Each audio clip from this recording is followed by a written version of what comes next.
ପଞ୍ଚମ ଅଧ୍ୟାୟ ଆରମ୍ଭ। କୈକେୟୀ ଦଶରଥଙ୍କୁ ବର ମାଗିଲେ। ସନ୍ଧ୍ୟା ପରେ ରାଜା ଅନ୍ତଃପୁରକୁ ଯାଇ ଦେଖିଲେ ଯେ କୈକେୟୀ ଦିନହୀନ ବେଶରେ ତଳେ ଶୋଇ ରହିଛନ୍ତି ଓ କାନ୍ଦୁଛନ୍ତି। ତାଙ୍କର ଅଭିମାନ ଦୂର କରିବା ପାଇଁ ସେ ତାଙ୍କୁ ଅନେକ ବୁଝାଇ କହିଲେ, ତୁମେ ଏପରି ମନ ଦୁଃଖ କରି କାହିଁକି କାନ୍ଦୁଛ? ଯାହା କଲେ ତୁମର ଦୁଃଖ ଦୂର ହେବ ତାହା କରିବାକୁ ମୁଁ ପ୍ରସ୍ତୁତ। ତୁମେ କ'ଣ ଚାହଁ ମନ ଖୋଲି କହ। କୈକେୟୀ କହିଲେ, ମହାରାଜ, ମୋ ସେବାରେ ସନ୍ତୁଷ୍ଟ ହୋଇ ତୁମେ ମୋତେ 2ଟି ବର ଦେବ ବୋଲି କହିଥିଲ। ମୁଁ ଏବେ ସେଇ 2ଟି ବର ମାଗୁଛି। ଦଶରଥ କହିଲେ, ମୁଁ ଯେ 2ଟି ବର ମାଗିବାକୁ କହିଛି ତାହା ନିଶ୍ଚୟ ଦେବି। ମୁଁ ସତ୍ୟଭ୍ରଷ୍ଟ ହୋଇ ନରକକୁ କଦାପି ଯିବି ନାହିଁ। ତୁମେ କି ବର ଚାହଁ କହ। ମୁଁ ଅବିଳମ୍ବେ ତୁମର ଇଚ୍ଛା ପୂର୍ଣ୍ଣ କରିବି। କୈକେୟୀ ମନେ ମନେ ଆନନ୍ଦିତ ହୋଇ କହିଲେ, ତୁମେ ସତ୍ୟଭଙ୍ଗ କରିବ ନାହିଁ ବୋଲି ମୁଁ ଜାଣିଛି। ମୋର ପ୍ରଥମ ମାଗୁଣି ହେଉଛି ଅଭିଷେକ ପାଇଁ ଯେଉଁ ଆୟୋଜନ ଚାଲିଛି ସେଥିରେ ମୋର ପୁଅ ଭରତ ରାଜ୍ୟାଭିଷେକ ହେବ। ମୋର ଦ୍ୱିତୀୟ ମାଗୁଣି ଏହି ଯେ ରାମଚନ୍ଦ୍ର 14 ବର୍ଷ ପାଇଁ ବନକୁ ଯିବ। ଏହା ଶୁଣି ମୁଣ୍ଡରେ ବଜ୍ରପାତ ହେଲା ପରି ଦଶରଥ ଅଚେତ ହୋଇ ତଳେ ପଡ଼ିଗଲେ। କିଛି ସମୟ ପରେ ଚେତା ପାଇ ଉଠି ସେ କୈକେୟୀଙ୍କୁ କହିଲେ, ତୁମେ କ'ଣ ଯାହା କହୁଛ ତାହା ସତ? ରାମଚନ୍ଦ୍ର ତୁମର ଏତେ ଆଦରର ଧନ, ତୁମେ କି ତାର ଅମଙ୍ଗଳ ଚିନ୍ତା କରିପାରିଲ? କୈକେୟୀ ଦୃଢ଼ ସ୍ୱରରେ କହିଲେ, ମୋ କଥାରେ ଟିକିଏ ହେଲେ ଛଳନା ନାହିଁ। ମୁଁ କହୁଛି ମୋ ପୁଅ ଭରତ ରାଜା ହେବ, ରାମ ବନକୁ ଯିବ। ଦଶରଥ କହିଲେ, ହେ କୈକେୟୀ, ମୁଁ ତୁମର ହାତ ଧରୁଛି। ତୁମେ ଏ 2ଟି ଛଡ଼ା ଆଉ ଯାହା ବର ମାଗିବ ଅବଶ୍ୟ ଦେବି। କହିଲେ ମୋର ପ୍ରାଣ ଦେଇଦେବି। ରାମଙ୍କୁ ବନକୁ ପଠାଇଲେ ମୋର ପ୍ରାଣ ଚାଲିଯିବ। ତୁମର ଏପରି ଆଚରଣ କେବେ ଦେଖିନଥିଲି। ତୁମକୁ ଏ ମନ୍ଦବୁଦ୍ଧି କିଏ ଦେଲା? କିନ୍ତୁ କୈକେୟୀଙ୍କ କଠୋର ହୃଦୟରେ କିଛି ପରିବର୍ତ୍ତନ ହେଲା ନାହିଁ। ସେ କହିଲେ, ତୁମେ ନିଜର ସତ୍ୟ ପାଳନ କର। ସତ୍ୟ ପାଇଁ କେତେ ରାଜା ନିଜର ସବୁକିଛି ତ୍ୟାଗ କରିଦେଇଛନ୍ତି। ତୁମେ ନିଜର ସତ୍ୟ ରକ୍ଷା କର। ଏକଥା ଶୁଣି ଦଶରଥ ପୁଣି ଅଚେତନ ହୋଇ ପଡ଼ିଗଲେ। ସକାଳ ହେଲା। ଦଶରଥଙ୍କ ଚେତା ଆସିଲା। ସେହି ସମୟରେ ସୁମନ୍ତ୍ର ଆସି ରାଜା ତଳେ ପଡ଼ିଯାଇଥିବା ଦେଖି ଆଶ୍ଚର୍ଯ୍ୟ ହୋଇଗଲେ। ରାମଙ୍କୁ ତାଙ୍କ ପାଖକୁ ଆଣିବା ପାଇଁ ରାଜା ଆଦେଶ ଦେଲେ। ସେତେବେଳକୁ ରାମ ଅଭିଷେକ ବେଶରେ ଥିଲେ। ସୁମନ୍ତ୍ରଙ୍କ ଠାରୁ ପିତାଙ୍କର ଆଦେଶ ପାଇ ସେ ଲକ୍ଷ୍ମଣଙ୍କ ସହିତ ପିତାଙ୍କ ନିକଟକୁ ଆସିଲେ। ପିତାଙ୍କର ଚରଣ ଧୂଳି ମୁଣ୍ଡରେ ମାରି ସେ ଛିଡ଼ା ହୋଇ ରହିଲେ। ପିତାଙ୍କ ଅବସ୍ଥା ଦେଖି ରାମଙ୍କ ତୁଣ୍ଡରେ କିଛି କଥା ବାହାରିଲା ନାହିଁ। ଦଶରଥ କେବଳ ହା ରାମ ବୋଲି କିଛି ମୂର୍ଚ୍ଛିତ ହୋଇପଡ଼ିଲେ। ପିତାଙ୍କର ଦୁଃଖର କାରଣ ବୁଝି ନ ପାରି ସେ ମାତା କୈକେୟୀଙ୍କୁ ପିତାଙ୍କ ଶୋକର କାରଣ ପଚାରିଲେ। କୈକେୟୀ କହିଲେ, ତାଙ୍କ ଶୋକର କାରଣ ସେ ନ କହିଲେ ବି ମୁଁ କହିବି। କିନ୍ତୁ ତୁମେ ତାଙ୍କ ଇଚ୍ଛା ଅନୁସାରେ କାର୍ଯ୍ୟ କରିବ ତ? ମା, ମୁଁ ଏ ପର୍ଯ୍ୟନ୍ତ କେବେ ହେଲେ ପିତାଙ୍କର ଆଦେଶ ଅମାନ୍ୟ କରିନାହିଁ। ତାଙ୍କର ଆଦେଶରେ ମୁଁ ନିଜର ପ୍ରାଣ ମଧ୍ୟ ଦେଇପାରିବି। ତହୁ କୈକେୟୀ ହସ ହସ ହୋଇ କହିଲେ, ମୁଁ ସେ କଥା ଜାଣେ।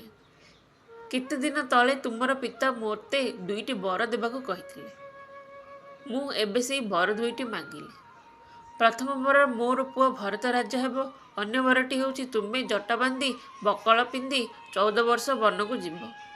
ମୁଁ ଏହି ବର ମାଗିବାରୁ ରାଜା ଅଚେତ ହୋଇ ପଡ଼ିଛନ୍ତି। ଏହା ଶୁଣି ରାମ କହିଲେ, ପିତାଙ୍କର ସତ୍ୟ ପାଳନ କରି ମୁଁ ବନକୁ ଯିବି ଓ ଭରତ ରାଜା ହେଉ, ଏଥିରେ ମୋର ଆଦୌ ଦୁଃଖ ନାହିଁ। ରାମଙ୍କ ବନଗମନ।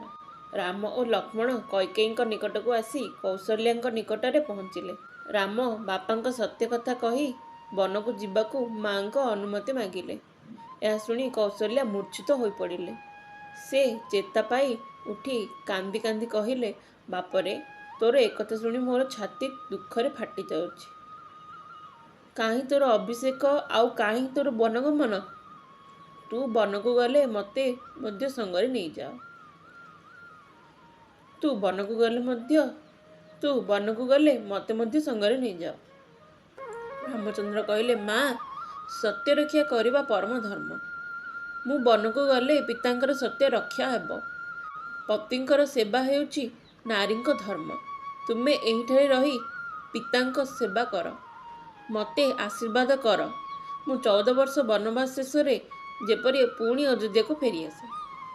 ଲକ୍ଷ୍ମଣ ରାମଙ୍କୁ କହିଲେ, ଭାଇ, ତୁମେ ଯେବେ ବନକୁ ଯିବ ମୁଁ କିପରି ଅଯୋଧ୍ୟାରେ ରହିବି? ମୋତେ ସାଙ୍ଗରେ ବନକୁ ନିଅ। ଅଯୋଧ୍ୟାରେ ଯେପରି ପାଖେ ପାଖେ ରହି ତୁମର ଆଦେଶ ପାଳନ କରୁଥାନ୍ତି, ବନରେ ମଧ୍ୟ ସେହିପରି କରିବି। ବନରୁ ଫଳମୂଳ ଆଣିଦେବି, ତୁମର ସେବା କରିବି। ଲକ୍ଷ୍ମଣଙ୍କ ଦୃଢ଼ ପ୍ରତିଜ୍ଞା ଜାଣିପାରି ରାମ ତାଙ୍କୁ ସଙ୍ଗରେ ବନକୁ ନେବା ପାଇଁ ରାଜି ହେଲେ। ଏହାପରେ ରାମ ସୀତାଙ୍କ ପାଖକୁ ଗଲେ। ରାମଙ୍କର ବିରସ ମୁଖ ଦେଖି ସୀତା କିଛି କାରଣ ଅନୁମାନ କରିପାରିଲେ ନାହିଁ। ପିତା ମାତା କୈକେୟୀଙ୍କୁ ଦେଇଥିବା ବର କଥା ସୀତାଙ୍କୁ କହି ରାମ କହିଲେ, ଏ ଘଟଣାରେ ତୁମେ ମନରେ ଦୁଃଖ କରିବ ନାହିଁ। ମୁଁ ପିତାଙ୍କ ସତ୍ୟରକ୍ଷା କରିବି, ବନକୁ ଯିବି। 14 ବର୍ଷ ପରେ ତୁମ ପାଖକୁ ଫେରି ଆସିବି। ଏହା ଶୁଣି ସୀତା କହିଲେ, ପିତାଙ୍କର ସତ୍ୟରକ୍ଷା ପାଇଁ ତୁମେ ବନକୁ ଗଲେ ମୁଁ କିପରି ଏ ରାଜପୁରୀରେ ରହି ରାଜସୁଖ ଭୋଗ କରିବି? ପତି ହିଁ ନାରୀର ପରମ ଦେବତା। ତାଙ୍କର ପଦସେବା ହେଉଛି ତାର ପ୍ରଥମ କର୍ତ୍ତବ୍ୟ। ତେଣୁ ମୋତେ ସଙ୍ଗରେ ନିଅ। ବନରେ ମୁଁ ମଧ୍ୟ ତୁମ ପାଖେ ପାଖେ ରହି ତୁମର ସେବା କରିବି। କି ସୁଖରେ କି ଦୁଃଖରେ କି ଜୀବନରେ କି ମରଣରେ ତୁମେ ହିଁ ମୋର ଆଶ୍ରୟ। ସୀତା ମଧ୍ୟ ରାମଙ୍କ ସହିତ ବନକୁ ଯିବାର ସ୍ଥିର ହେଲା। ଅଯୋଧ୍ୟା ପୁରୀରେ ଲୋକମାନେ ରାମଙ୍କ ଅଭିଷେକ ପାଇଁ ଆନନ୍ଦ ଉତ୍ସବରେ ମାତିଥିଲେ। ଦ୍ୱାରେ ଦ୍ୱାରେ ପୂର୍ଣ୍ଣକୁମ୍ଭ ସଜାଇଥିଲା। ପୁରର ମଣିମାନେ ଆନନ୍ଦରେ ହୁଳହୁଳି ଦେଇ ରାମଙ୍କର ମଙ୍ଗଳ କାମନା କରୁଥିଲେ। ସମସ୍ତଙ୍କ ମୁହଁରେ ଆନନ୍ଦ। ଏହି ସମୟରେ ଅକାଳ ବଜ୍ର ଭଳି ରାମଙ୍କ ବନବାସ ସମ୍ବାଦ ପ୍ରଚାରିତ ହୋଇଗଲା। ମୁହୂର୍ତ୍ତକ ଭିତରେ ସବୁ ଆନନ୍ଦ ଉତ୍ସବ ଉଭେଇଗଲା। ସମଗ୍ର ଅଯୋଧ୍ୟା ଶୋକରେ ବୁଡ଼ିଗଲା। ଲୋକେ ହାୟ ହାୟ କରିବାକୁ ଲାଗିଲେ। କେହି ଦଶରଥଙ୍କର, କେହି ଅବା କୈକେୟୀଙ୍କର ନିନ୍ଦା କଲେ। ରାମ, ଲକ୍ଷ୍ମଣ ଓ ସୀତା ବନକୁ ଯିବା ପାଇଁ ପ୍ରସ୍ତୁତ ହୋଇ କୈକେୟୀଙ୍କ କକ୍ଷରେ ଥିବା ଦଶରଥଙ୍କ ପାଖକୁ ଗଲେ। ମାତ୍ର ଦଶରଥ ଅଚେତନ ହୋଇପଡ଼ିଥିବାରୁ କେବଳ ତାଙ୍କ ଚରଣ ଛୁଇଁ ପ୍ରଣାମ କଲେ। ଦିନେ ହିଁ କୈକେୟୀଙ୍କୁ ମଧ୍ୟ ପ୍ରଣାମ କରି ତାଙ୍କଠାରୁ ବିଦାୟ ନେଲେ। କୌଶଲ୍ୟା, ସୁମିତ୍ରା ଓ ଅନ୍ୟାନ୍ୟ ରାଣୀମାନେ ଦଶରଥଙ୍କ ଅଚେତନ ଅବସ୍ଥା ଦେଖି କାନ୍ଦି ସାଙ୍ଗେ ସାଙ୍ଗେ କୈକେୟୀଙ୍କୁ ଧିକ୍କାର କରିବାକୁ ଲାଗିଲେ। ରାମ ଓ ଲକ୍ଷ୍ମଣ ମୂଲ୍ୟବାନ ରାଜପୋଷାକ, ରତ୍ନ ଅଳଙ୍କାର ପ୍ରଭୃତି ଦେହରୁ ବାହାର କରିଦେଇ ଗେରୁଆ ବସ୍ତ୍ର ପରିଧାନ କଲେ। ତାପରେ ଧନୁ ଓ ଶର ଧରି ବାହାରିଲେ। ସୀତା ରାମଙ୍କ ପାଖରେ ଚାଲିଲେ। ତାଙ୍କ ପଛରେ ନଗରର ରାଣୀମାନେ ଓ ପୁରବାସୀମାନେ ଶହ ଶହ ସଂଖ୍ୟାରେ ଚାଲିଲେ। ସମସ୍ତଙ୍କ ଆଖିରେ ଲୁହ। ସମସ୍ତେ ରାମ, ଲକ୍ଷ୍ମଣ ଓ ସୀତାଙ୍କର ଗୁଣ ବାହୁନି ବିଳାପ କରିବାକୁ ଲାଗିଲେ। ଲକ୍ଷ୍ମଣ ଓ ସୀତାଙ୍କ ସହିତ ରାମ ରଥରେ ବସି ନଗରଠାରୁ ଶୃଙ୍ଗବେରପୁର ପର୍ଯ୍ୟନ୍ତ ଗଲେ ଓ ସେଠାରେ ରଥ ଫେରାଇ ଦେଲେ। ଯେଉଁ ନଗରବାସୀମାନେ ରଥ ପଛରେ ଗୋଡ଼ାଇଥିଲେ ସେମାନେ ଫେରି ଆସିଲେ। ଶୃଙ୍ଗବେରପୁରରେ ଜଣେ ଶବର ରାଜା ଥିଲେ। ତାଙ୍କ ନାମ ଗୁହକ। ସେ ରାମ ପ୍ରଭୃତିଙ୍କୁ ପାଛୋଟି ନେଇ ଅଭ୍ୟର୍ଥନା କଲେ।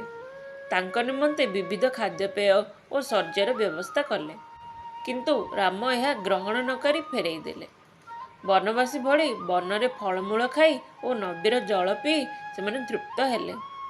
ରାମ ଓ ସୀତା ବୃକ୍ଷମୂଳରେ ତୃଣଶଯ୍ୟାରେ ଶୟନ କଲେ। ଲକ୍ଷ୍ମଣ ଧନୁ ଧରି ରାମ ଓ ସୀତାଙ୍କୁ ଜଗି ରହିଲେ। ଗୁହକ ମଧ୍ୟ ସୈନ୍ୟମାନଙ୍କ ସହିତ ସାରା ରାତି ଜଗି ରହିଲେ। ଗୁହକ ଓ ଶ୍ରୀରାମଙ୍କ ମଧ୍ୟରେ ମିତ୍ରତା ସ୍ଥାପିତ ହେଲା।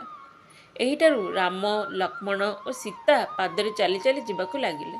କିଛି ଦୂର ଯିବା ପରେ ଗଙ୍ଗା ନଦୀ ପଡ଼ିଲା। ଗୋଟାଏ ଭେଳାରେ ନଦୀ ପାର ହୁଅନ୍ତେ ଭରଦ୍ୱାଜ ମୁନିଙ୍କ ଆଶ୍ରମ ପଡ଼ିଲା। ସେତେବେଳକୁ ସନ୍ଧ୍ୟା ସମୟ। ରାମ ପ୍ରଭୃତି ଯାଇ ମୁନିଙ୍କର ପାଦ ବନ୍ଦନା କଲେ। ଋଷି ସେମାନଙ୍କୁ କଲ୍ୟାଣ କଲେ ଓ ସେମାନଙ୍କ ଭୋଜନ ଶୟନ ବ୍ୟବସ୍ଥା କରାଇ ଦେଲେ। ପୂର୍ବରାତ୍ରି ପରି କେବଳ ଫଳମୂଳ ଖାଇ ସେମାନେ ବୃକ୍ଷମୂଳରେ ଶୟନ କଲେ। ପ୍ରଭାତ ହେବାରୁ ସେମାନେ ନିତ୍ୟକର୍ମ ଶେଷ କରି ପୁଣି ଯିବାକୁ ବାହାରିଲେ। ଭରଦ୍ୱାଜ ସେମାନଙ୍କୁ ଚିତ୍ରକୂଟ ଯିବାର ପଥ ଦେଖାଇ ଦେଲେ। ସେହି ପଥରେ ଯାଇ ସେମାନେ ଚିତ୍ରକୂଟ ପର୍ବତରେ ପହଞ୍ଚିଲେ। ଚିତ୍ରକୂଟ ପର୍ବତର ଶୋଭା ଦେଖି ସେମାନେ ମୁଗ୍ଧ ହୋଇଗଲେ। ପର୍ବତଟି ବିବିଧ ତରୁଲତା ମଣ୍ଡିତ। ଭ୍ରମରମାନେ ଫୁଲ ଉପରେ ବସି ମଧୁପାନ କରୁଥିଲେ। କେଉଁଠାରେ ମାଙ୍କଡ଼ମାନେ ବୃକ୍ଷ ଶାଖାରେ ଖେଳୁଥିଲେ ତ କେଉଁଠାରେ ମୟୂରମାନେ ମିଳି କେକାରବ କରୁଥିଲେ। ପର୍ବତ ନିକଟରେ ମନ୍ଦାକିନୀ ନଦୀ କଳକଳ ନାଦରେ ବହି ଯାଉଥିଲା। ରାମ ଓ ସୀତା ଏହି ମନୋରମ ଦୃଶ୍ୟ ଦେଖି ବାଟ ଚାଲିବା କଷ୍ଟ ଭୁଲିଗଲେ। ସେମାନେ ଚିତ୍ରକୂଟ ଗିରିରେ ଗୋଟିଏ କୁଡ଼ିଆ ତିଆରି କରି ବାସ କରିବାକୁ ସ୍ଥିର କଲେ। ବନର ମୃଗ ମାଂସ ଓ ଫଳମୂଳ ହିଁ ସେମାନଙ୍କ ଆହାର ହେଲା। ପଞ୍ଚମ ଅଧ୍ୟାୟ ସମାପ୍ତ। ଆଗାମୀ ଅଧ୍ୟାୟରେ ଆମେ ଦେଖିବା ଭରତଙ୍କ ଚିତ୍ରକୂଟ ପର୍ବତ ଯାତ୍ରା।